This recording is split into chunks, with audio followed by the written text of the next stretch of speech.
အားလုံးပဲမင်္ဂလာပါ Balance Entertainment Channel ကပြန်လည်ကြိုဆိုပါရစေ။တိုင်းဝတ္ထုဇာတ်လမ်းတွေကိုတင်ဆက်ပေးနေတဲ့ကျမတို့ Channel ကနေဒီနေ့မှလည်းပရိသတ်တွေစောင့်မျှော်နေတဲ့ဇာရေးစရာဟင်းတက်ရဲ့ကောင်းကင်ဘုံသို့စစ်ပြိုင်ပြန်ဇာတ်လမ်းအပိုင်း319ကိုတင်ဆက်ပေးမှာဖြစ်ပါတယ်။နိုင်ငံလေးမှာတဖြည်းဖြည်းငြိမ်းချမ်းလာတဲ့အတူရှောင်ရရဲ့ဘဝကလည်းတက်တောင့်တက်တာဖြစ်လာတယ်။သူကရံပန်ရံကအားလက်နေတဲ့အချိန်မှာရံမာမိတ်အဖွဲ့ထဲမှာရှိတဲ့စေခတ်မာထဲမှာရှိနေတဲ့မော်စည်းပညာရှင်များစွာရဲ့ရှိမှာစေလုံးတွေကိုတန့်စင်ရင်အချိန်ကုန်နေပါတယ်။ဒါကြောင့်စေခတ်မာထဲမှာဂုံယူဝင်ကြွားနေကြတဲ့မော်စည်းပညာရှင်တွေကသူ့ကိုကောင်းဆောင်အဖြစ်လက်ခံလာကြတယ်။စေခတ်မာထဲမှာရှိနေတဲ့မော်စည်းပညာရှင်တွေကတိုက်ပွဲထဲမှာရှောင်ရရဲ့တိုက်ခိုက်ဆွမ်းရည်တွေကိုကောင်းကောင်းကြည့်နားလည်ထားပါတယ်။သူရမှာမော်စည်းပညာရှင်တယောက်ဖြစ်တဲ့အတွက်သူတို့ကစေလုံးတန့်စင်မှုကိုသာအလွန်မင်းတန်ဖိုးထားတယ်။တကယ်လို့ရှောင်ရဲကသူတို့ကိုတိမ်သွင်းကျင်နေဆိုရင်ဒူးကျွန်းထက်မြက်တဲ့စေလုံးတန့်စင်စွမ်းရည်တွေကြတာဖို့လိုအပ်ပါတယ်။စေလုံးတန့်စင်စွမ်းရည်တွေကိုရှင်ရမယ်ဆိုရင်ရှောင်ရဲကဂျာမန်နိုင်ငံတော်ထဲမှာဘသူ့ကိုမှမကြောက်ဘူး။သူ့ရဲ့လက်ရှိစေလုံးတန့်စင်စွမ်းရည်ကအဆင့်6စေလုံးတစ်လုံးကိုကောင်းကောင်းတန့်စင်နိုင်ပါတယ်။စေးပြင်ကုဟီကလွှဲရင်ဂျာမန်နိုင်ငံတော်ထဲမှာဖာမာတယောက်ကသာထိုကဲ့သို့စေလုံးတစ်လုံးကိုတန့်စင်နိုင်ပါတယ်။အဲ့ဒီချိန်တော့တွင်ရှောင်ရီရှန်ကလည်းတခြားသတင်းတွေမပို့ခဲ့ဘူး။သူရမှာသူမလက်ရှိချိန်မှာအစိတ်ခန္ဓာကိုထိန်းချုပ်ဖို့လိုအပ်တဲ့ဈေးမယ်တွေကိုရှောင်ပေးဖို့လူလွတ်ထားကြောင်းသူကနားလည်ထားတယ်။သူမကသတင်းရတာနဲ့သူ့ကိုချက်ချင်းအကြောင်းကြားနိုင်ပါတယ်။အဲ့ဒီချိန်ရောက်ရင်နောက်တစ်ချိန်ဒုက္ခများတော့မှာဖြစ်ပါတယ်။အရာအလုံးကတည်ငြိမ်နေတဲ့အချိန်မှာမျိုးနယ်ကောင်းဆောင်ပြတ်တဲ့မီဒူဇာကလည်းမွေမျိုးနယ်တွေရွှေ့ပြောင်းရေးအတွက်စီစဉ်ပေးဖို့လိုအပ်နေတယ်။ဒါကြောင့်သူမဂျာမန်နိုင်ငံတော်ပြန်ရောက်လာပြီးတဲ့နောက်ရှောင်းရံကိုနှုတ်ဆက်သွားတယ်။အဲ့နောက်သူမမွေမျိုးနယ်တွေကိုဥဆောင်ပြီးရွှေ့ပြောင်းနေပါတယ်။နောက်ဆုံးမှာတော့သူတို့ကမော်သားရဲတောင်နဲ့အနားမှာရှိနေတဲ့နယ်မြေကြီးထဲမှာအိမ်အသစ်တစ်ခုကိုစတင်တည်ဆောက်ခဲ့တယ်။မီဒူဇာကအလုံများနေတဲ့အတွက်ရှောင်းရံရဲ့ဘေးမှာမရှိတော့ရှောင်ရကတော့အဲ့လိုပြောင်းလဲမှုကြောင့်မတက်မတာခံစားလာရတယ်။မေဒူဇာကဂျားနန်ကျောင်းတော်ရဲ့အတွင်းကျောင်းတော်တွေကထွက်လာတဲ့အချိန်တွေဟာသူ့ဘေးမှာပါခဲ့ပါတယ်။မူလကတော့သူမကသူ့ကိုတတ်ချင်တဲ့အတွက်သူ့နောက်ကိုလိုက်နေခြင်းဖြစ်တယ်။အချိန်ကြာလာတဲ့မြသူမရဲ့ရှင်ထဲမှာရှိနေတဲ့တက်ပြက်ချင်စိတ်တွေကတပြေးပြေးရောကျသွားပြီးခုချိန်မှာတော့လုံးဝမရှိတော့ကြောင်းသတိထားမိတယ်။မေဒူဇာကအနားမှာတစ်ချိန်လုံးလိုက်လာတဲ့အချိန်မှာတော့ရှောင်ရကသူမကိုဂရုမစိုက်မိဘူး။အခုသူမထွက်သွားတဲ့အချိန်ကျမှသူဟာတခုခုကိုလိုအပ်နေတယ်လို့ခံစားလိုက်ရပါတယ်။သူ့ရဲ့ရှင်ထဲမှာလည်းလိဟာနေတဲ့ခံစားမှုတစ်ခုပေါ်နေပါတယ်။သူကအဲ့ဒီခံစားမှုတတိထားမိရဲ့အချိန်မှာအနှင်းငယ်ထူးဆန်းတယ်လို့ခံစားလိုက်ရတယ်။ဘာကြောင့်လဲဆိုတော့သူကရှင်းရကိုလည်းတတိယသွားတဲ့အတွက်ကြောင့်ဖြစ်ပါတယ်။အဲ့ဒီမိန်းကလေးရဲ့နူးညံ့နှွေးထွေးတဲ့အပြုမှုလေးကြောင့်သူ့ရဲ့ရှင်ထဲမှာနှွေးထွေးခဲ့ရပါတယ်။နောက်ဆုံးမှာတော့ဘသူကမှစူးစမ်းချက်မရှိပဲသူ့ရဲ့ရှင်ထဲမှာလေးလေးနက်နက်ရှောက်လာခဲ့တယ်။ရှောင်ရံကလျှို့ဝှက်စမ်းကြယ်မှုတွေပြည့်နေနေတဲ့မိန်းကလေးရဲ့အကြောင်းကိုစဉ်းစားမိတဲ့အချိန်မှာရှင်နေမှလည်းမသက်သာသလိုခံစားနေရတယ်။သူကအဝေးကိုငေးမောကြည့်ရှုနေမိရင်ဘယ်စီကိုမျောလို့မျောအောင်မသိတော့ပါ။ခဏကြာရင်တော့သူကတပြင်းချပြီးတူတူလေးပြောလိုက်တယ်။ရှင်ဟာအကူကိုစောင့်နေပါ။အကူကတိုင်းရင်ပိုင်းအစိမ်ဟောအမြန်ဆုံးရအောင်ကြိုးစားမယ်။ပြီးရင်ရှင်ဟာကိုလာရှာမယ်။ရှင်ရတို့ကလာဘလောက်ပဲကြောက်စရာကောင်းကောင်းအကူကနည်းနည်းလေးတော့မကြောက်ဘူးတိမ်တွေပြန်ဝဲနေတဲ့ကြောင်ထိပ်တစ်ခုပေါ်မှာလှပတဲ့မိန်းကလေးတစ်ယောက်ရှိနေပါတယ်သူမရဲ့သေးကျင်တဲ့ခါလေးကလည်းမိုးမခရွက်တွေပမာလက်တစ်ဖက်နဲ့ထွေးပွေလိုတောင်ရပါတယ်နက်မောင်တောက်ပါနေတဲ့သူမရဲ့ဆန်တွေကိုလည်းခရမ်းရောင်ဘဲကျိုးတစ်ခုနဲ့စီးညောင်ထားပါတယ်လေတိုက်ခတ်လိုက်တဲ့အချိန်တိုင်းဆန်တွေကတလူလူလွတ်နေတဲ့အတွက်အဲ့ဒီမိန်းကလေးကအလုံမင်းကိုလှပစမ်းကြည့်တဲ့နတ်သမီးတစ်ပါးလိုတော့ထင်မှတ်ရပါတယ်မိမပြိုလေးကမျက်လုံးမှိတ်လိုက်ပါတယ်ခဏကြာရင်တော့သူမကမျက်လုံးကိုဖြင်းချင်းစွာဖွင့်လိုက်မိတယ်သူမကမျက်လုံးဖွင့်လိုက်တဲ့အချိန်မှာပပတ်လိမ်မှာရှိနေတဲ့မြူကိုးတွေကလည်းချက်ချင်းပြန်ကျဲသွားတယ်အဲ့ဒီတောင်ထိပ်ပေါ်ကလည်းရှင်းရှင်းလင်းလင်းဖြစ်လာပါတယ်အဖိုးကြီးလေးတင်ရောက်လာပြီလားမိမပြိုကပြန်လဲမကြည့်ပဲတူတူလေးမိလိုက်ရာတောင်ထိပ်ပေါ်မှာဆဲလဲတံပမှာအတန်တခုထွက်ပေါ်လာပါတယ်သူမအော်လိုက်တဲ့အချိန်မှာကြောက်တုံးကြီးတုံးရဲ့အောက်မှာရှိနေတဲ့အရေးတစ်ခုကလည်းသူမရဲ့ရှေ့မှာထူးဆန်းစွာပေါ်လာပါတယ်ချက်ချက်မဲ့အဲ့ဒီအရာကအဖိုးတယောက်ဖြစ်ပြောင်းလဲသွားတယ်အဲ့ဒီဘိုးကတော့လင်းရင်ပဲဖြစ်ပါတယ်လင်းရင်ကထွက်လာတဲ့မိမပြူကိုအယူသေးပေးလိုက်တယ်သခင်မလေး ဘယ်လိုလဲသူနဲ့ပတ်သက်တဲ့သတင်းတွေရခဲ့ရလားမိမပြိုလေးကကြောက်တုံးတုံးပေါ်မှာထိုင်နေပြီးပြန်လှည့်ကြည့်လိုက်တယ်သူမကစမ်းချေလာပါတဲ့ကြာပန်းတပွင့်လိုပြုံးလိုက်ပါတယ်အမြဲလိုလှုပ်ရှားမှုမရှိရဲ့သူမရဲ့လေတံကအဲ့ဒီအချိန်မှာတော့အနှင်းငယ်စိုးရိမ်နေပုံရတယ်အဲ့ဒီမိန်းကလေးကတော့ရှောင်ရဲရဲ့အကြောင်းကိုနေရောညရောစဉ်းစားနေကြတဲ့ရှင်းအားပဲဖြစ်ပါတယ်ရှင်းအားကရှောင်ရံကိုထားခဲ့တာ3-4နှစ်လောက်ရှိနေပါပြီအဲ့ဒီနှစ်တွေတော့အတွင်းရှင်းအားကအတော်လေးကိုရှင်းချက်တည်ငြိမ်လာတယ်သူမကရခင်တုန်းကလိုမိန်းကလေးတစ်ယောက်ရဲ့အမူအရာမျိုးမရှိတော့ပ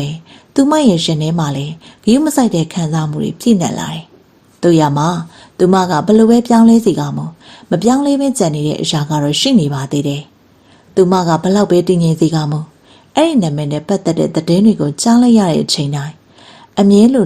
လှုပ်ရှားလာတာပဲဖြစ်ပါတယ်။အခုလဲလင်းရင်မျောလင့်ထားတဲ့အတိုင်းပဲဖြစ်ပါတယ်။အဲ့ဒီလူငယ်ကရှင်းရရဲ့ရင်ထဲမှာထာဝရရှိနေတော့မှဖြစ်ပါတယ်။အဲ့ဒီຢာကိုကလန်ကောင်းဆောင်ရဲ့ဖိအားနေတောင်ရှင်းပစ်ဖို့ခက်ခဲပါလိမ့်မယ်။ရှင်းရရဲ့လေတံထဲမှာစိုးရိမ်မှုတွေကိုကြားလိုက်ရတဲ့အခါလင်းရင်ကရှင်ထဲမှာတက်ပြင်းချလိုက်မိတယ်။နှစ်ပေါင်းများစွာကြာခဲ့တော့လေရှင်းရကတခင်လေးရှောင်ရဲနဲ့ပတ်သက်တဲ့အကြောင်းအရာတွေကိုကြားလိုက်ရတဲ့အချိန်မှာဒါမှန်မိမပြိုတယောက်လိုဖြစ်လာပါတယ်။ပုံမှန်ချိန်မှာတော့သူမရဲ့ခံစားချက်တွေကနတ်ဆိုးအိုကြီးတစ်ကောင်လုံးလုံးဝခံမှန်းလို့မရပါဘူး။တို့ရမှာအခုတော့အဲ့ဒီမိန်းကလေးကအတော်လေးကိုလှုပ်ရှားနေပါတယ်။ရှင်းရရဲ့အဆင့်တန်းနဲ့အစွမ်းကိုကောင်းကောင်းကြီးနားလည်ထားတဲ့လူတစ်ယောက်ဖြစ်တဲ့အတွက်သူမကတာမန်မိန်းကလေးတစ်ယောက်လုံးမဖြစ်နိုင်ကြောင်းသူနားလည်ထားပါတယ်။သူမရဲ့အဆင့်တန်းရ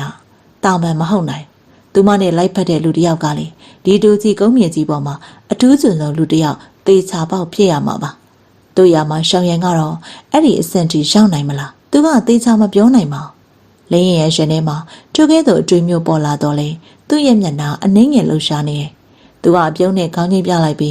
ကြိုးကြိုးစားစားစုံစမ်းထားခဲ့ရတဲ့ရှောင်ရံရဲ့သတင်းတွေကိုပြောပြလိုက်ပါတယ်။လင်းရင်ပြောပြနေတဲ့အချက်လက်တွေကိုရှင်းရကတိတ်တဆိတ်နားထောင်နေတယ်။သူမကနှကန်းလေးကိုကိုက်လိုက်ပြီးကျင်းလင်တောက်ပါတဲ့မျက်လုံးတွေကလည်းအကျော်လေးကိုလှရှားနေတယ်။ရှောင်ရံကိုကလေးနဲ့တွင်တားရဲ့ဂရေအဆင့်ကိုတော့ရောက်လာလိမ့်မယ်လို့တကယ်ချင်မထားခဲ့ဘူး။ရှင်းရတော့တော်တော်လေးအံ့ဩသွားပြီ။ရမ်းမာမိတ်အဖွဲတော်တော်ကောင်းတဲ့နာမည်ပဲ။ရှောင်ရံကိုကတိမ်မြူခိုင်းရဲ့နေရာကိုတော့အစားထိုးနိုင်ခဲ့မယ်လို့တကယ်ချင်မထားခဲ့ဘူး။လင်းရင်ပြောပြပြီးရဲ့အချိန်မှာရှင်းရရဲ့ထူးခြားလာပါတဲ့မျက်နှာလေးဟာပြုံးရောင်ရောင်လေးဖြစ်နေတယ်။သူမကနဖူးပေါ်မှာကြာဆဲနေတဲ့စံတွေကိုတတ်လိုက်ပြီးတူတူလေးပြောလိုက်ပါတယ်။ဝိညာဉ်နဲ့တော့တကယ်ပဲလှုပ်ရှားမယ်လို့ထင်မထားခဲ့ဘူး။အရင်တော့ဆရာကြီးရောင်ချကလည်းကျမနဲ့စကားပြောခဲ့ဘူးတဲ့။သူကလည်းကျမရဲ့စံတန်းကိုသိလိုက်မယ်။ဒါပေမဲ့သူကရှောင်ရံကိုပြောပြမလားဆိုတာတော့မသိကြဘူး။ကျွန်တော်ကတော့အဲ့လိုမထင်ဘူး။တကယ်လို့တခင်လေးရှောင်ရတခင်မလေးရဲ့အစင်တောင်ဒီလောက်အစောကြီးသိသွားမယ်ဆိုရင်သူ့အတွက်ဘာအကျိုးမှမရှိဘူးဆိုတာသူကကောင်းကောင်းကြီးသိထားမှာပဲ။လက်ရံကစဉ်းစားနေရင်ပြောလိုက်ပါတယ်။အဖိုးကြီးလေဝိညာဉ်တန်းတော်ကလူတွေဘယ်မှာရှိနေလဲဆိုတာရှာဖို့လူတချို့ကိုလွတ်လိုက်ပါ။ကြည့်ရတာဦးလေးရှောင်ကိစ္စအောင်သူတို့တွေနှောက်ယှက်ထားပုံရတယ်။ရှင်းရကအေးဆက်နေရဲ့အတန်နဲ့ပြောလိုက်ပါတယ်။အဲ့ဒီစကားတွေကိုကြားလိုက်ရတဲ့အခါလေးရင်ကခဏကြာတွေ့ဝင်နေပြီးပြောလိုက်ပါတယ်။ကောင်းပြီလေကျွန်တော်ကဒီကိစ္စတွေကိုသေချာစစ်ဆေးပေးပါမယ်။ပြီးတော့အကောင်းဆုံးရှာဖွေဖို့ကြိုးစားပေးမယ်။ဒါပေမဲ့ဝိညာဉ်တန်းတော်ကအတော်လေးကိုလျှို့ဝှက်လွန်နေ။သူတို့ရဲ့ဌာနချုပ်နေရာတွေကိုလူနည်းစုကလွင်သူတို့နေမကြာခဏတိုက်ခိုက်ခဲ့ဘူးတဲ့ကျွန်တော်တို့ရှောင်းကလန်တွေကလူတွေတောင်မသိကြဘူးကျွန်တော်တို့ကလန်တွေကလူတွေတောင်မသိကြဘူးရှင်ရကလည်းနားလေကြောင်ခေါင်းငိတ်လိုက်ပါတယ်သူမခေါင်းငုံပြီးရုတ်တရက်တောက်ပတဲ့မျက်လုံးတွေနဲ့ပြောလိုက်ပါတယ်ဝိညာဉ်တန်းတော်ရှင်တို့ကရှောင်းကလန်ပိုင်ဆိုင်ထားတဲ့တိုရှီရှေးအောင်အင်ပါယာကြောက်စင်တကယ်လို့ကျင်ရင်လေသူ့ကိုမထိခိုက်ရင်တော့အကောင်းဆုံးပဲအဲ့ဒီလိုမှမဟုတ်ရင်ဘယ်လိုပဲဖြစ်နေပါစေကျမရှင်တို့ကိုတုတ်ပြန်ရမှာပဲစကလုံးနဲ့ဆုံးသွားတဲ့အချိန်မှာရှင်းရရဲ့မျက်လုံးထဲမှာရွှေရောင်မီးတောက်တွေရှုပ်တရက်တောက်ပါလာပါတယ်ဘေးမှာရှိနေတဲ့အီယာမကြောက်တုံးကြီးတွေကလည်းပျောက်ကွယ်သွားပြီးထူးဆန်းတဲ့လှုပ်ရှားမှုလှိုင်းတွေထွက်ပေါ်လာပါတယ်ရှင်းရရဲ့မျက်လုံးထဲမှာပေါ်လာတဲ့ရွှေရောင်မီးတောက်တွေကိုမြင်လိုက်ရတဲ့အခါလင်းရင်ရဲ့ရှင်ထဲမှာလည်းလှုပ်ရှားသွားတယ်သူမနဲ့ကောင်းကောင်းချင်းရင်းနှီးနေတဲ့အတွက်သူမကရှင်ထဲမှာအမှန်တကယ်ဒေါသထွက်နေတဲ့အချိန်မှသာအဲ့ဒီຢာကမျက်လုံးထဲမှာပေါ်လာကြောင်းနားလည်ထားပါတယ် 3 နှစ်4 နှစ်ခန့်မတွေ့ရတဲ့အတော်အတွင်းရှောင်းရံပေါ်ရှင်းရရဲ့ခန်းစားချက်တွေဟာဝေဝါးမသွားယုံတာမကပိုလို့တောင်နှဆိုင်လာလိမ့်မယ်လို့လင်းရင်ကချင်မထားခဲ့မိပါဟာဒီကောင်လေးကသူ့ကိုယ်သူဘလောက်ကန်ကောင်းလဲဆိုတာတော့သိမှာမဟုတ်ဘူးတကယ်လို့သခင်မလေးရတာသူ့ကိုရှင်ထဲမှာရှိနေတဲ့အကြောင်းသတင်းထွက်သွားမယ်ဆိုရင်ဂျာမန်နိုင်ငံတော်ထဲမှာရှိတဲ့ရန်မာမိတ်အဖွဲ့ဟာတညရင်းနဲ့လုံးဝဖျက်ဆီးခံရမှာပဲဒါကြောင့်မင်းဟာသခင်မလေးရဲ့ဆန္ဒတိုင်းကြိုးကြိုးစားစားလေ့ကျင့်မှုလိုတယ်လက်ရှိမင်းကတိုင်းရီကလေးအဆင့်ကိုရောက်နေပါပြီချိန်မမလုံလောက်သေးဘူးလေလင်းရင်ကတပြင်းရှည်ကြီးချလိုက်မိပြီးရှင်ထဲမှာတူတူလေးရှည်ရောလိုက်မိတယ်အော်ဒါနဲ့လင်းရင်ကတခုခုတတိယသွားပုံပေါ်တယ်သူကအနည်းငယ်မျက်မှောက်ပြတ်သွားပြီးရှင်းရကိုပြောလိုက်ပါတယ်ကျွန်တော်သိထားတာရဆိုရင်ကလန်ကဂျာမန်နိုင်ငံတော်ထဲမှာရှိတဲ့ရှောင်းကလန်ရဲ့လက်ထဲမှာရှိတဲ့တော့ယူဖို့အတွက်လူတွေလွတ်ဖို့ဆုံးဖြတ်ထားတာနော်တခင်မလေးကရှောင်းကလန်စီကတော့မရခဲ့တဲ့အတွက်သူတို့တွေကဆွေးနွေးပြီးတော့အဲ့လိုမျိုးဖြစ်လာခဲ့တာလေရင်ကပြောလိုက်ပြီးရဲ့နောက်ကြောက်စရာကောင်းတဲ့အငွေသက်တစ်ခုထွက်ပေါ်လာတယ်သူ့ရဲ့ခန္ဓာကိုယ်ကတုံရင်သွားပြီးချက်ချင်းနောက်ကိုစုပ်ခွာသွားလိုက်ရပါတယ်သူကထိတ်လန့်သွားပြီးအလင်းစလုံးမော့ကြည့်လိုက်တယ်အဲ့ဒီအချိန်မှာရှင်းရကမြေပြင်ပေါ်ကနေလေထဲကိုပြန်လာတယ်သူမရဲ့မျက်နှာလည်းရှေ့ခဲတမျှအေးဆက်နေပြီးတောက်ပတဲ့ရွှေရောင်မိတောက်တွေကလည်းခန္ဓာကိုယ်နဲ့ပြန့်နှံ့နေပါတယ်ရွှေရောင်မိတောက်တွေကလေပတ်လာတဲ့အချိန်မှာပတ်ပတ်လေးမှာရှိနေတဲ့ကြောက်တုံးတွေကလည်းထူးဆန်းစွာပျောက်ကွယ်သွားတယ်အဲ့ဒီမူရအရာဆိုရင်မမြင်ရတဲ့အေယာမမော်သားရဲကြီးတစ်ကောင်ကကြောက်တုံးတွေကိုဝါမျိုးသွားတယ်လို့တောင်ချက်မှတ်ရပါတယ်ရှင်းရရဲ့မျက်နှာလေးကလည်းအေးဆက်နှက်မောင်နေပါတယ်သူမကလင်းရင်ကိုစိုက်ကြည့်ပြီးစကားမပြောအဲ့ဒီနောက်လှူရှားလိုက်ပြီးတောင်အောက်ကိုဆန်းသွားလိုက်ပါတယ်ရှင်းရကလင်းမြန်စွာပြောက်ကွယ်သွားတာကိုကြည့်နေရင်လင်းရင်ကတော့ပါစက်အဟောင်းသားဖြစ်နေပါတယ်သူကခေါင်းကပြီးမချီပြုံးပြုံးလိုက်မိရဲ့အဲ့ဒီနောက်အဝေးကိုကြည့်ပြီးခါသက်စွာရှိလိုက်မိပါတယ်ကောင်းလေးတခင်မလေးကဒီလိုမျိုးလုပ်ဘူးလားမင်းကပထမဦးဆုံးပဲတကယ်ကိုမင်းကပထမဦးဆုံးပဲရန်မာမိတ်အဖွဲ့ရဲ့ဌာနချုပ်ကဂျာမန်နိုင်ငံတော်ထဲမှာတည်ရှိတယ်ဂျာမန်နိုင်ငံတော်ထဲမှာအစွမ်းတက်ဆုံးအဖွဲ့အစည်းတစ်ခုဖြစ်နေတဲ့အတွက်လက်ရှိရန်မာမိတ်အဖွဲ့ရဲ့အရွယ်စားကလွန်ခဲ့တဲ့တစ်နှစ်တုန်းကနေဆိုင်ပို့ပြီးတော့တောင်ကြီးမားနေပါတယ်အနည်းဆုံးတော့မြို့တော်ရဲ့နေရာ၃ပုံ၁ပုံခန့်ကိုရန်မာမိတ်အဖွဲ့ရဲ့နေရာကရန်မာမိတ်အဖွဲ့ရဲ့နေရာအသီးသီးကသာနေရာယူထားပါတယ်သူတို့တွေကတော့ပိုးရည်အစွမ်းတက်တဲ့ရန်မာမိတ်အဖွဲ့ကိုဖန်တီးဖို့အလုံမျိုးစုံကိုခွဲခြားလှုပ်ဆောင်နေကြခြင်းဖြစ်ပါတယ်။စေခမကတော့ရန်မာမိတ်အဖွဲ့ထဲမှာအရေးပါဆုံးဌာနတစ်ခုဖြစ်ပါတယ်။နေစဉ်နဲ့အမျှ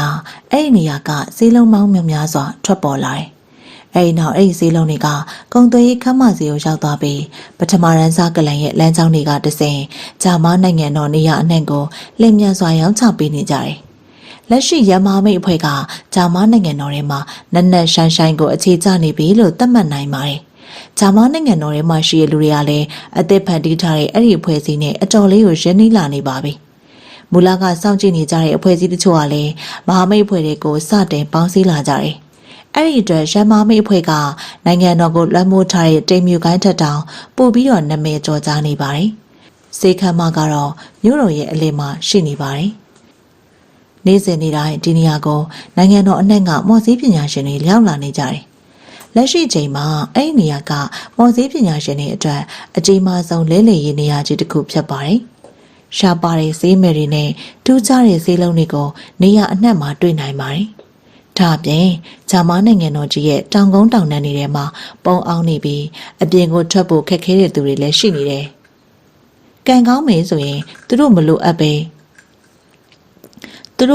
ပဲထုတ်ရောက်မဲ့အရာတွေကိုလည်းအခြားအရာတွေနဲ့လဲလှယ်နိုင်ပါတယ်။ဒါအပြင်အခုတစ်ချိန်နိုင်ငံ၃နိုင်ငံတိုက်ပွဲကြောင့်ဂျာမန်နိုင်ငံတော်နဲ့ရန်မာမိတ်အဖွဲ့ရဲ့ကုန်သင်းကလည်းအနောက်မြောက်နေမြေထဲမှာဟိုးလေးတကြောကြောဖြစ်လာတယ်။ဒါအပြင်နိုင်ငံရဲ့စီးမြင့်စည်းကမ်းအသစ်တွေကိုပေါင်းထည့်လိုက်တဲ့အတွက်တခြားနိုင်ငံတွေကပညာရှင်ပေါင်းများစွာကလည်းဒီနိုင်ငံလေးကိုစိတ်ဝင်စားရှောက်လာကြတယ်။ချင်းတိုလေးအတွက်မှာဂျာမန်နိုင်ငံတော်ကလည်းရခင်တုန်းကနေကွဲပြားစွာတိုးတက်လာခဲ့ပါတယ်။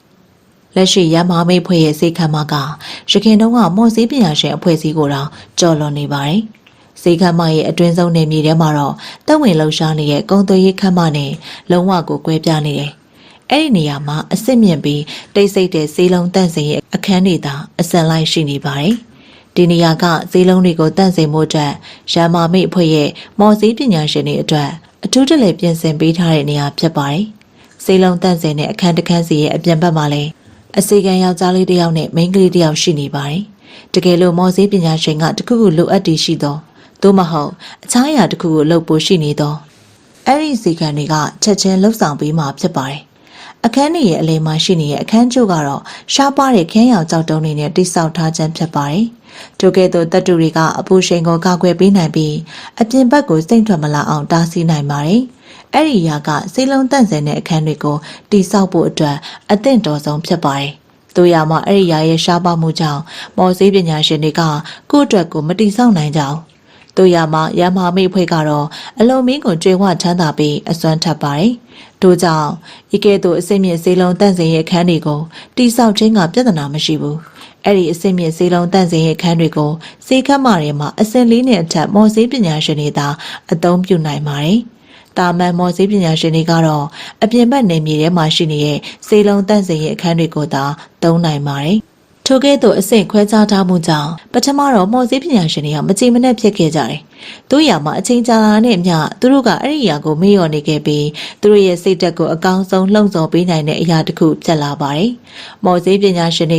ကသူတို့ရဲ့မော်စည်းပညာစွမ်းရည်တွေကိုကြိုးကြိုးစားစားလေ့ကျင့်ပြီးအစစ်မြင့်စေလုံးတန့်စင်ရဲ့အခန်းတွေကိုလေ့ကျင့်နိုင်မှုအတွက်မျှော်လင့်နေခဲ့ကြပါတယ်။အစစ်မြင့်စေလုံးတန့်စင်ရဲ့အခန်းတွေရဲ့အလယ်မှာတော့ထူးထူးခြားခြားကိုခင်းရောင်တောက်ပနေတဲ့စေလုံးတန့်စင်ရဲ့အခန်းတစ်ခန်းရှိပါတယ်။ရှောင်းရန်ဖာမာနဲ့အဆင့်9ရှိတဲ့အဆင့်မြင့်မော်စည်းပညာရှင်တွေကသာအဲ့ဒီနေရာကိုဝင်ရောက်ဖို့အခွင့်အရေးရှိပါတယ်။အဲ့ဒီနေရာကတော့စေခမ်းမရဲ့တားမြစ်နယ်မြေလို့သတ်မှတ်နိုင်ပါတယ်။တာမန်လူတစ်ယောက်ဒါမှမဟုတ်တာမန်မော်စည်းပညာရှင်တစ်ယောက်ကတော့အဲ့ဒီနေရာကိုအနားကိုသွားဖို့တောင်တားမြစ်ထားတယ်။အဆောင်ချက်ထူထပ်လာတဲ့စေလုံးတန့်စင်ရဲ့အခန်းထဲမှာစီးရဲနှံ့နေပြန်ဝဲလာတယ်။အဲ့ဒီအရာကရောင်စုံမြူကိုတွေဖြစ်ပြောင်းလဲသွားပြီးပတ်ပတ်လေးကိုပြန့်နှံ့သွားပါတယ်။အလဲမှာချထားတဲ့စေးမိဖို့ကြီးထဲမှာလည်းကြောက်တုံးအစီနဲ့တစ်ခုရှိပါတယ်။နေရဲနေတဲ့မိတောက်တွေကမိဖို့ထဲမှာလောင်ကျွမ်းနေပြီးမြမလွန်းလာတဲ့ပူရှိန်ကလည်းအချိန်ချင်းထွက်ပေါ်နေပါတယ်။ဒါကြောင့်ဒီစေလုံးတန့်စင်ရဲ့အခန်းကမိဖို့ကြီးတစ်ခုလိုဖြစ်နေပါတယ်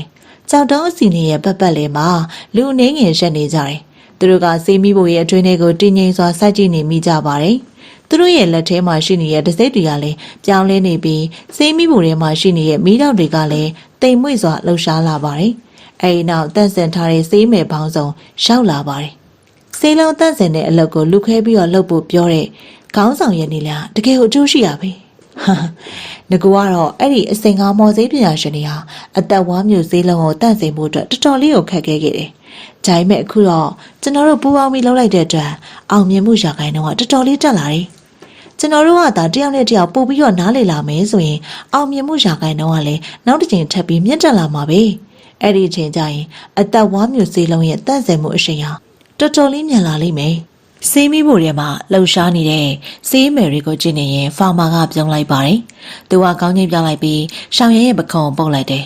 ။ရှောင်းရဲကတော့စေးမိဖို့တွေကိုစူးစူးနဲ့စကြည့်ပြီးပြုံးလိုက်ပါတယ်။အဲ့ဒီအစိမ်ကမော်စည်းပညာရှင်တွေရဲ့စွမ်းရည်နဲ့သူတို့ကအောင်မြင်သွားမယ်ဆိုရင်9ရက်အတွင်းစေးလုံးတစ်လုံးကိုတန့်စင်နိုင်ပါတယ်။တို့ရမှာအဲ့ဒီရကကြာရှုံးခြင်းမရှိတဲ့အခြေအနေကိုပြောခြင်းဖြစ်ပါတယ်။တကယ်လို့ကြာရှုံးသွားမယ်ဆိုရင်တော့အဲ့ဒီရကကြာရှုံးခြင်းမရှိတဲ့အခြေအနေကိုပြောခြင်းဖြစ်ပါတယ်။တကယ်လို့ကြာရှုံးသွားမယ်ဆိုရင်တော့သူတို့ကအသက်ဝါမျိုးစေးလုံးတစ်လုံးကိုတန့်စင်ဖို့အတွက်လာဝက်ကန်အချိန်ယူဖို့လိုအပ်ပါတယ်။ဒါကြောင့်အစိမ်9မော်စည်းပညာရှင်တွေရဲ့စွမ်းရည်နဲ့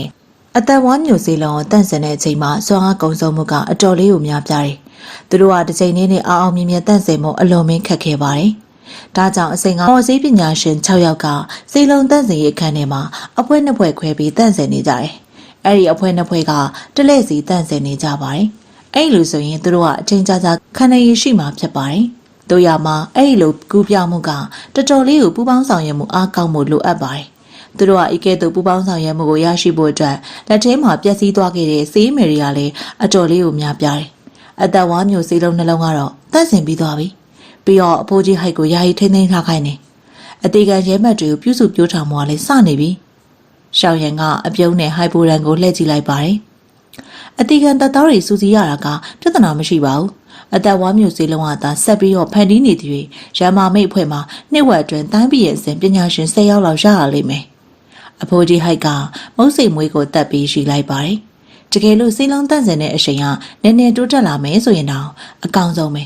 တကယ်လို့ဖာမာနဲ့ကျွန်တော်ကအချိန်ရမယ်ဆိုရင်တော့ကျွန်တော်တို့ကလည်းတန့်စင်နိုင်လိမ့်မယ်ဒါပေမဲ့ကျွန်တော်ကဒီရမာမိတ်ဖွဲ့ထဲမှာအချိန်ကြာကြီးဆက်ပြီးတော့မနေနိုင်တော့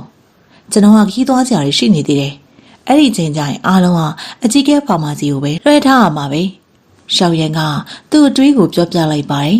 ်တကယ်လို့ရှောင်းရင်ရှန်စီကတရင်ရမယ်ဆိုရင်သူဟာတေချာပေါက်သွားရပါလိမ့်မယ်အဲ့ဒီချိန်ရောက်ရင်ဂျာမန်နိုင်ငံတော်ရဲ့ကိစ္စတွေကိုအဖိုးကြီးဟိုက်အကြီးကဲဖာမာနဲ့အခြားသူတွေကိုလွှဲခဲ့ရမှာဖြစ်ပါတယ်ဒါအပြင်သူကတစ်ချိန်လုံးဂျာမန်နိုင်ငံတော်ထဲမှာမနေနိုင်ဘူးဒိုကြီးကုန်းမြေကြီးပေါ်မှာမရှိမတွက်နိုင်လောက်အောင်များပြားတဲ့ပညာရှင်တွေရှိနေပါတယ်ကိုင်းကြီးတကိုင်းကိုတီထောင်တာနဲ့ရှင်လိုက်မယ်ဆိုရင်ရှောင်းရင်ကသူ့ရဲ့အစွမ်းကိုမြင့်တင်မှုအတွက်ကုန်းမြေကြီးထဲမှာလှည့်ပတ်သွားလာမှုကိုပို့ပြီးတော့စိတ်ဝင်စားပါတယ်တကယ်လို့ရှောင်းကလန်ကိုကာကွယ်ပေးဖို့စွမ်းအားတစ်ခုမလိုအပ်ဘူးဆိုရင်သူကအဲ့လောက်စူးစမ်းပြီးရမာမိတ်ဖွဲ့ကိုတီထောင်နေလိမ့်မှာမဟုတ်ပါဘူးဒါအပြင်လက်ရှိဂျာမန်နိုင်ငံတော်ကလည်းရှောင်းရဲ့စွမ်းအားတွေကိုတိုးတက်လာစေဖို့ကူညီမပေးနိုင်တော့ပါဘူး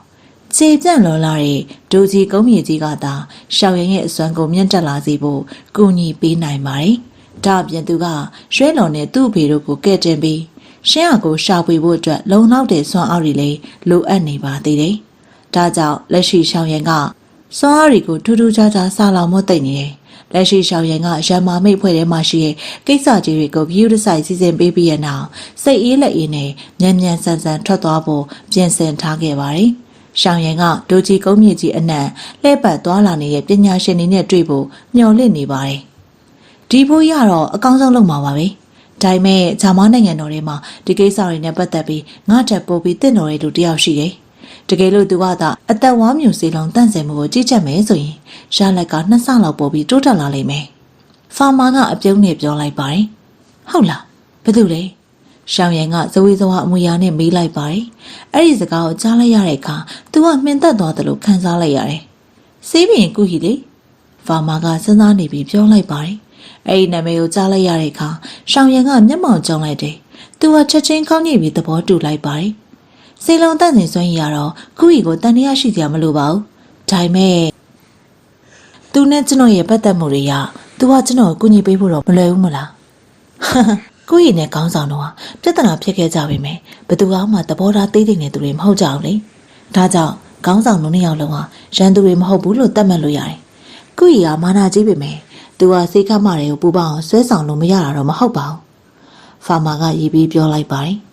်အကြီးကဲဖာမာစီမှာအဖြေရှိလို့လားရှောင်းရင်ကအံ့ဩမြင့်သက်စွာမေးလိုက်တယ်စေးပြင်ကူဟီကစေလုံးတန်းစင်မှုနဲ့ပတ်သက်ပြီးအလုံးမင်းကိုစွန့်ရည်ရှိတဲ့လူတစ်ယောက်ဖြစ်ကြောင်းသူကနားလည်ထားပါတယ်သူရမှာအဲ့ဒီလိုတူးချုံတဲ့စွန့်ရည်ကြောင့်ပဲသူ့ကိုခေါ်ဖို့အလုံးမင်းခက်ခဲနေခြင်းဖြစ်ပါတယ်အဲ့ဒီလူတစ်ယောက်ကချားသူရဲ့လက်အောက်တွေကိုဝင်လာလိမ့်မှာမဟုတ်ဘူးတကယ်လို့စေးပြင်ကူဟီရတာစေးကမ်းမာတွေကိုရောက်လာမယ်ဆိုရင်ရှောင်းရင်ကစိတ်အေးလက်အေးနဲ့ရှောင်းရင်ကစိတ်အေးလက်အေးနဲ့ထွက်သွားနိုင်မှာဖြစ်ပါတယ်။ခေါင်းဆောင်ကစီးမြော့စင်လို့ခေါ်တဲ့အဖွဲ့အစည်းတစ်ခုသိလား။ဒီတိုကြီးကုန်းမြေကြီးထဲမှာမော်စည်းပညာရှင်တိုင်းကတော့သူတို့ကိုတော်တော်လေးချီးကျူးနေကြတာပဲ။ဖာမာကရေကမောကနဲ့မေးလိုက်တယ်။စီးမြော့စင်ဟုတ်လား။အဲ့ဒီနာမည်ကိုကြားလိုက်ရတဲ့အခါရှောင်းရင်ကမျက်မှောင်ကျုံလိုက်မိတယ်။ဘာကြောင့်မှမသိတော့လေ။သူကအဲ့ဒီနာမည်ကိုရင်းနှီးနေသလိုထင်မှတ်ရပြီးအသေးစိတ်ကိုတော့မမှတ်မိပါဘူး။စီးမြော့စင်ဆိုတာဒီတိုကြီးကုန်းမြေကြီးပေါ်မှာလွတ်လပ်တဲ့အဖွဲ့အစည်းတစ်ခုပဲပြီးတော့မော်စည်းပညာရှင်တွေနဲ့ဖွဲ့စည်းထားတာဒီအဖွဲ့အစည်းရှိနေရလေတော်တော်လေးကိုကြာနေပြီအခုမော်စည်းပညာရှင်အဆင့်သတ်မှတ်ချက်တွေကိုတော့သူတို့ကဖန်တီးထားခဲ့တာလို့သတ်မှတ်လို့ရတယ်အဲ့ဒီဖွဲ့စည်းကရုပ်ရဲတယ်လို့ထင်ရပေမဲ့သူတို့ရဲ့ဂုဏ်သတင်းကတော့အတော်လေးကြောက်စရာကောင်းတယ်ဒီတိုကြီးကုန်းမြင့်ကြီးတစ်ခုလုံးမှာတော့သူတို့ရန်စရဲတဲ့သူတော်တော်လေးရှားတယ်စေးမြော်စင်ကအပြင်ဘက်မှာရုံရဲတယ်လို့ထင်ရပေမဲ့သူတို့ရဲ့ဖွဲ့ဝင်တွေကအစွမ်းတက်တဲ့တပ်ဖွဲ့တစ်ဖွဲ့ကိုတော့ဖန်တီးနိုင်တဲ့စွမ်းအားမျိုးပိုင်ဆိုင်ထားကြတယ်။သူတို့တွေကဒိုကြီးကုန်းမြင့်ကြီးတစ်ခုလုံးမှာတော့နာမည်ကြီးရဲ့မော်စည်းပညာရှင်တွေပဲ။လက်ရှိကုဟီကလေးကျင့်မှုအတွက်စေးမြော်စင်နဲ့ဝင်ဖို့ဆန္ဒရှိနေတယ်။ဖာမာကတူတူလေးရှိလိုက်ပါတယ်။ဒါပေမဲ့စေးမြော်စင်တွေကိုလေးကျင့်မှုဝင်ကျင်နေဆိုရင်တော့အစွမ်းတက်တဲ့မော်စည်းပညာရှင်အဖွဲ့အစည်းတစ်ခုရဲ့ထောက်ခံစာလိုလိမ့်မယ်။ဒါပေမဲ့ငါတို့ရဲ့မော်စည်းပညာရှင်အဖွဲ့အစည်းကတော့အဲ့လိုအစ်မျိုးမရောက်ခဲ့တဲ့အတွက်ဒီတိုကြီးကုန်းမြင့်ကြီးရဲ့မှာဘယ်သူမှငါတို့ကိုစိတ်ဝင်စားကြအောင်ဒါကြောင့်ငါတို့ကစေးမြော်စိန်ကိုထောက်ခံစာပေးဖို့အတွက်အရေးချင်းမရှိဘူး ဒါကြောင့်အဲ့ဒီတော့ငါသူ့ကိုညင်းခဲ့ရတယ်လက်ရှိစိတ်ခတ်မှာတော့မော်စည်းပညာရှင်အဖွဲ့အစည်းထက်ပိုပြီးတာလွန်တဲ့စွမ်းရည်မျိုးပိုင်ဆိုင်ထားတယ်တိတ်မကြခင်စိတ်ခတ်မှာဒီလိုရည်ချင်းမျိုးရှိမယ်လို့ငါယုံကြည်တယ်တကယ်လို့ခေါင်းဆောင်ကသာဒီအကြောင်းအရာကိုပြောပြီးတော့ကိုယ့်ကိုစီးရုံးမယ်ဆိုရင်သူကတေချာပေါက်စိတ်ခတ်မှာတွေကိုပူပေါင်းပါပဲအဲ့ဒီစကားကိုကြားလိုက်ရတဲ့အခါရှောင်းရံကမင်းစိတ်ကိုပုတ်လိုက်မိတယ်သူကဒီကိုယ်လုံးချွေးတီးတီးကြနေရဲ့အစိမ်ငါမော်စည်းပညာရှင်တွေကိုကြည့်လိုက်ပြီးကောင်းနှင်းပြလိုက်ပါတယ်ကောင်းပြီလေကျွန်တော်တို့စူးစမ်းကြည့်ကြတာပေါ့ဖာမာပြောတဲ့စကားကိုရှောင်းရံကလည်းအလွန်မင်းစိတ်ဝင်စားတယ်ပြောရမယ်ဆိုရင်သူကကူဟီကိုရန်မာမိတ်ဖွဲ့တွေဆွဲခေါ်ဖို့အလွန်မင်းစိတ်ဝင်စားတယ်လို့ဆိုရပါလိမ့်မယ်ဒါကြောင့်နောက်တနေ့မနက်မှာဖာမာကဥဆောင်ပြီးသူတို့ကကူဟီနေထိုင်တဲ့နေရာကိုပြန်တန်းသွားကြပါတယ်တိမ်မြူကိုင်းပြက်စီးသွားတဲ့အချိန်မှာကူဟီကတိမ်မြူကိုင်းနေရာထွက်ခွာသွားခဲ့တယ်။တို့ရမှာသူကဒါမနိုင်ငံတော်တွေကထွက်ခွာသွားခြင်းမရှိပါဘူး။သူကတိမ်မြူတောင်နဲ့မလန်မကန်တောင်ကုန်းတစ်ခုပေါ်မှာတီးခြားနေထိုင်ခဲ့ပါတယ်။အဲ့ဒီနေရာကလက်ရှိရှောင်းရံတို့ဖွဲ့ရဲ့ဥတီချက်ဖြစ်ပါတယ်။ကူဟီနေထိုင်တဲ့နေရာကမြို့တော်နဲ့ဝေးကွာမှုလည်းမရှိဘူး။ရှောင်းရံတို့အဖွဲ့ရဲ့အရှိန်နဲ့သူတို့ကနိုင်ဝက်ကြပြီးတဲ့နောက်အဲ့ဒီနေရာကိုရောက်လာကြတယ်။ဖာမာကဥဆောင်လာတဲ့အတွက်တတော်ထဲမှာရှိနေတဲ့ဝိုင်းလေးကိုအလွယ်တကူရှာတွေ့ခဲ့ကြတယ်။ရှောင်းရံကဒီနေရာကိုရောက်လာတဲ့အချိန်မှာရခင်တုန်းကရင်းနှီးခဲ့တဲ့လူတစ်ယောက်ကိုမြင်လိုက်ရတယ်။သူကတော့မြို့တော်ထဲမှာရှိတဲ့မော်စည်းပညာရှင်ပြိုင်ပွဲအတွင်းချန်ပီယံနေရာကိုရှင်ပြိုင်ခဲ့ရတဲ့လီယိုလင်းပဲဖြစ်ပါတယ်။သူကတော့ရုတ်တရက်ပေါ်လာတဲ့သူတွေကိုမြင်လိုက်ရတဲ့အခါအံ့ဩသွားပုံရတယ်။သူကရှောင်းရံကိုမြင်လိုက်တဲ့အချိန်ကျမှအံ့အားသင့်စွာမေးလိုက်ပါတယ်။ရှောင်းရံမလားမင်းကဒီကိုဘာလာလုပ်တာလဲ။ရှောင်းရံကိုကြည့်နေရင်လီယိုလင်းရဲ့ခံစားချက်တွေကအတော်လေးကိုရှုပ်ထွေးနေတယ်။ရခင်တုန်းကတော့သူတို့နှစ်ယောက်ကအဆက်တူတာရှိခဲ့ပါတယ်။တို့ရမှအခုတော့သူကအဆင့်9ကိုရောက်ဖို့အသေးအတန်ကြိုးစားနေရတဲ့အဆင့်4မော်စည်းပညာရှင်တစ်ယောက်သာရှိသေးတော့လေ။ရှောင်းရံကတော့သူ့စီဟာကုဟီနဲ့ရှင်ပြိုင်နိုင်တဲ့အစွမ်းမျိုးကိုပိုင်ဆိုင်ထားတယ်။အဲ့လိုကွာဟမှုကြောင့်သူကိုယ်တိုင်ကပင်အတော်လေးစိတ်ပြက်လက်ပြက်ဖြစ်သွားမိပါတယ်။ဟာဟာအကူလူကျေးဇူးပြုပြီးတော့အကြီးကဲကုဟီကိုသတင်းပို့ပေးလို့ရမလား။ကျွန်တော်ရှောင်းရံကသူ့ကိုတွေ့ကျင်တယ်လို့ပြောပေးပါ။ရှောင်းရံကလျူလင်းကိုကြည့်လိုက်ပြီးလေးလေးစားစားပြောလိုက်ပါတယ်။ရှောင်းရံရဲ့လေတံကိုကြားလိုက်ရတဲ့အခါလျူလင်းကတွေးဝေနေတယ်။အဲ့နောက်သူကခေါင်းနှင်းပြလိုက်ပြီးဝါးအိမ်လေးတွေကိုဝင်သွားပါတယ်။သူကဂျာမန်နိုင်ငံတော်ထဲမှာရှောင်းရံရဲ့လက်ရှိအဆင့်တန်းကိုတေချာနားလည်ထားတယ်။သူကရခင်တုန်းကလိုနောက်ခံအင်အားမရှိတဲ့လူငယ်လေးတစ်ယောက်မဟုတ်တော့ပါဘူး။ရှောင်းရံကတော့ဝါးအိမ်လေးတွေဝင်သွားတဲ့လျူလင်းကိုကြည့်လိုက်ပြီးပတ်ပတ်လေးကိုကြည့်လိုက်မိပါတယ်။သူကချက်ချင်းခေါင်းနှင်းမိလိုက်တယ်။ကုဟီကနေရာတစ်ခုကိုဘယ်လိုရွေးချယ်ရမှာဖြစ်ကြောင်းသိထားတယ်။ဒီနေရာကခြားနေရာတွေနဲ့လုံးဝကိုကွာခြားနေပါတယ်။ဒီနေရာကိုလူသူအရောက်ပေါက်လဲနင်းမှာဖြစ်ပါတယ်။ဒါကြောင့်ဒီနေရာတီးခြားနေတိုင်းမှုနေရာကောင်းတစ်ခုလို့သတ်မှတ်နိုင်ပါလိမ့်မယ်။သူတို့တွေကလှည့်ပတ်ကြည့်နေစဉ်ဝိုင်းလေးရဲ့တကားပြင်းချင်းစွာပွင့်လာပါတယ်။လူတစ်ယောက်ကလည်းတလန်းချင်းရှောင်လန်းလာတယ်။သူကရှောင်းရံတို့ဖွဲ့ကိုကြည့်ပြီးပြောလိုက်ပါတယ်။မင်းတို့အားလုံးကဒီနေရာကိုရှာတွေ့ကြတာပဲ။ကြည့်ရလက်ရှိရန်မာမိတ်ဖွဲ့ဟာဂျာမန်နိုင်ငံတော်ရဲ့နေရာအနှံ့ကိုရောက်နေတဲ့တင်နေမင်းတို့ကဒီနေ့ပြဿနာလားရှာလားဒါမှမဟုတ်တခြားကိစ္စတစ်ခုခုရှိလို့လားပေါ်လာတဲ့သူကတော့အချင်းတော်ကြောင်ပျောက်ကွယ်နေတဲ့ဆေးပင်ကူဟီပဲဖြစ်ပါတယ်လူလင်းကလည်းသူ့နောက်မှာရိုးရိုးကျိုးကျိုးမူရနဲ့ရက်နေတယ်ကူဟီကရှောင်းရံတို့ဘွဲကိုမြင်လိုက်ရတဲ့အခါသူတို့ရဲ့ရွယ်ချက်ကိုမသိတဲ့အတွက်အနှိမ့်ငယ်မသိမချခံစားနေရတယ်မင်းကအမြဲတမ်းဒီလိုပုံစံပဲနေတော့မှာလားဖာမာကကောင်းကာပြီးအဖြစ်တင်သူလိုပုံစံနဲ့ပြောလိုက်ပါတယ်အဖိုးကြီးသူတို့ကိုတိခေါ်လာတာခမည်းမို့လားကိုဟီကဖာမာကိုကြည့်လိုက်ပြီးရှောင်းရံကိုပြန်လှည့်ကြည့်လိုက်ပါတယ်သူကချက်ချင်းပြောလိုက်ပါတယ်ရန်မာမိတ်ကောင်းဆောင်မင်းလာတဲ့အကြောင်းကိုပဲပြောလိုက်ပါဒီနေ့ကလှုပ်ရှားရှိတဲ့ကိစ္စတွေရှိနေသေးရဲ့ဒါကြောင့်ဘာကိစ္စမှမရှိဘူးဆိုရင်မင်းတို့စကားမပြောနိုင်ဘူးဆရာကြီးကိုကြီးကသဘောထားသေးသေးနဲ့လူတစ်ယောက်မဟုတ်ဘူးလို့အကြီးကဲဖာမာပြောခဲ့တယ်ကြည့်ရတာအဲ့ဒီစကားမဟုတ်တော့ဘူးထင်တယ်ဒီနေ့ငါလာတဲ့အဓိကဥတီချက်ကဆရာကြီးကိုရန်မာမိတ်ဖွဲ့ရဲ့စေးခမ်းမတွေပူပေါင်းဖို့အတွက်လာပြီးဖိတ်ခေါ်တာပါရှောင်းရံကပြုံးလိုက်ပါတယ်သူကအရေးမပါတဲ့စကားတွေကိုပြောမနေတော့ပါဘူးအဲ့ဒီစားသူကအဓိကအကြောင်းအရာကိုသာစပြောလိုက်တယ်ကိုကြီးလိုလူတစ်ယောက်ကစိတ်မရှိတတ်ကြောင်သူကနားလေထားတယ်ရန်မာမိတ်ဖွဲ့တွေပူပေါင်းဖို့ဟုတ်လားအဲ့ဒီစကားကိုကြားလိုက်ရတဲ့အချိန်မှာကိုကြီးရဲ့မျက်နှာပေါ်မှာထူးဆန်းတဲ့မူအရာတွေချက်ချင်းပေါ်လာတယ်သူကပြင်းရစွာပဲလက်ကိုဝေယံပြီးပြောလိုက်ပါတယ်ထားလိုက်ပါတော့ငါလက်ရှိဘဝကိုပဲတော်တော်လေးသဘောကျတယ်ဒါကြောင့်တခြားအဖွဲ့အစည်းတွေနဲ့ပူးပေါင်းဖို့စိတ်ကူးမရှိဘူးအဲ့ဒီလိုနေရာတွေကအရန်ကိုစုညံတဲ့အတွက် ငါတော့ထွက်လာလိမ့်မယ်ဟမ်မင်းကစီးမြော်စင်နဲ့တွားပြီးလေ့ကျင့်ဖို့မျှော်လင့်နေရမဟုတ်ဘူးလားလက်ရှိစိတ်ခမ်းမရဲ့စွမ်းရည်က